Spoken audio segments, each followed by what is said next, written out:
到底要什么？我跟你在一起啊。你觉得有可能吗？你从来不是爱我，你在折磨我。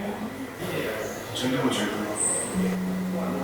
我不想这样子，我只想说，我们如果能好好相处就一起，不能好好相处的话，我可以跟你做朋友没关系。可是你越来越偏激，越来越偏激。可是我要的不是做朋友呀，我能做这个朋友有什么意义？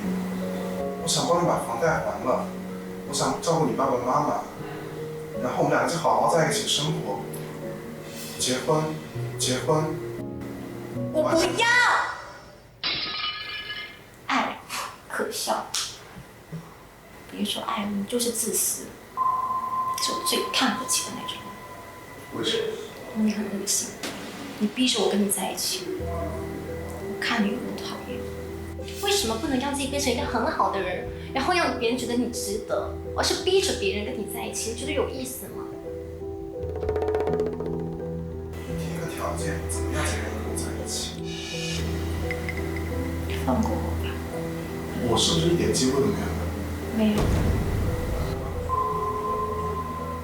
你先说一句，你要钱还是不要钱？你要钱我可以给你解决，要命，要我的爱给不了。你干嘛要这样？我一定会给你钱的，因为你就是想要我的钱嘛，我会给你的。真的觉得我只是想你的钱？他要给我 A 奶茶钱，我也跟他算9块9的那个。我可以不要1分钱，我愿意跟我在一起。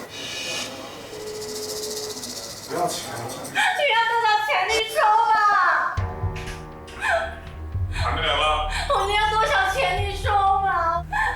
不要我的钱，他只要想跟他就结婚。好可怕啊！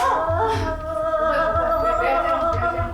你是还是想着跟他在一起，但是人家都已经发现你们不合适了，早点跟你讲，这不是更好吗？没事，不要等到他跟你在一起，就算了，你也别情绪激动。你心里也不要总觉得，就是女孩子不跟你在一起就怎么样，其实合适很重要，大家坦诚一点，早点说开不是更好吗？